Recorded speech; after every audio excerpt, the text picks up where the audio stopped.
Today's Bible reading is taken from book of Exodus chapter 17 verses 3 to 7, book of Romans chapter 5 verses 1 to 2 and then 5 to 8, and today's gospel according to John chapter 4 verses 5 to 42. Book of Exodus chapter 17 verses 3 to 7. But the people were thirsty for water there, and they grumbled against Moses. They said, "Why did you bring us up out of Egypt to make us and our children and livestock die of thirst?" Then Moses cried out to the Lord, "What am I to do with this people? They are almost ready to stone me."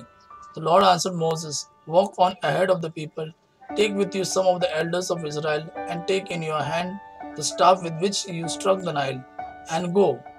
I will stand there before you by the rock at the Horeb. Strike the rock, and water will come out of it for the people to drink." So Moses did this in the sight of elders of Israel, and he called the place Massah and Meribah, because Israelites quarreled and because they tested the Lord, saying, "Is the Lord among us or not?"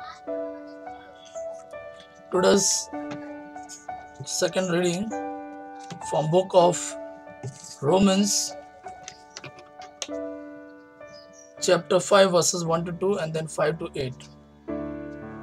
Therefore, since we have been justified through faith, we have peace with God through our Lord Jesus Christ, through whom we have gained access by faith into this grace in which we now stand, and we rejoice in the hope of glory of God. And hope does not disappoint us, because God has poured out His love into our hearts by the Holy Spirit whom He has given us.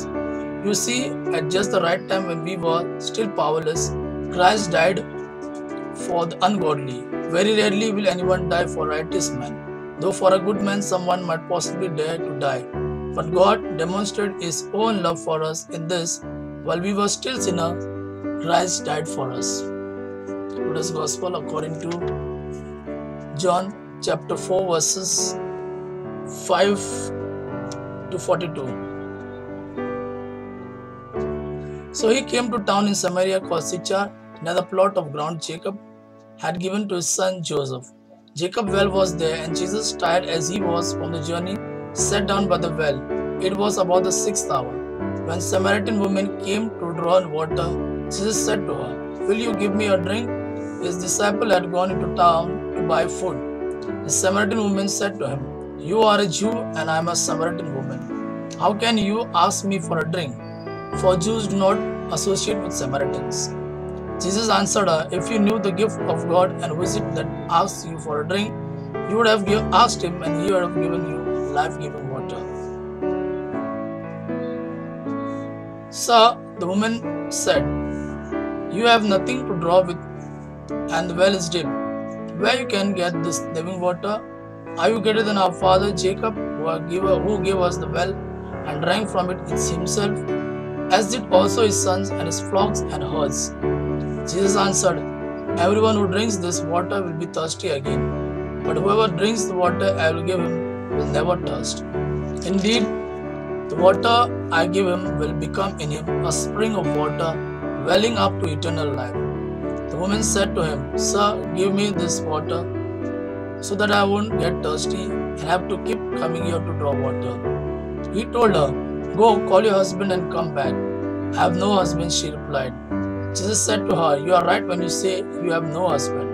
The fact is, you have had 5 husbands, and the man you are now have is not your husband. What you have just said is quite true."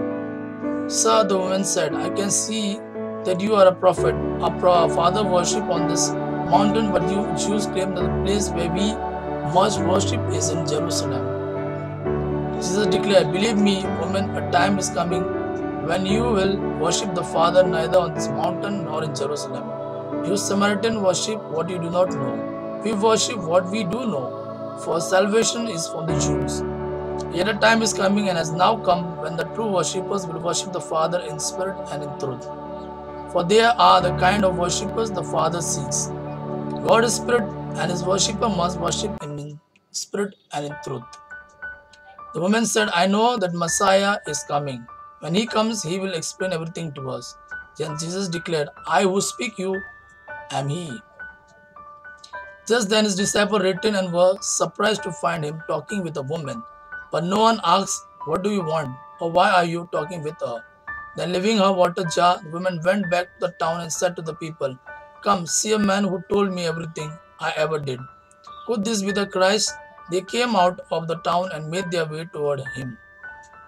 Meanwhile, his disciples asked him, "Rabbi, eat something." But he said to them, "I have food to eat that you know nothing about." Then his disciples said to each other, "Could someone have brought him food?" "My food," said Jesus, "is to do the will of him who sent me and to finish his work. Do you not say, 4 months more and then the harvest? I tell you, open your eyes and look at the fields. They are ripe for harvest.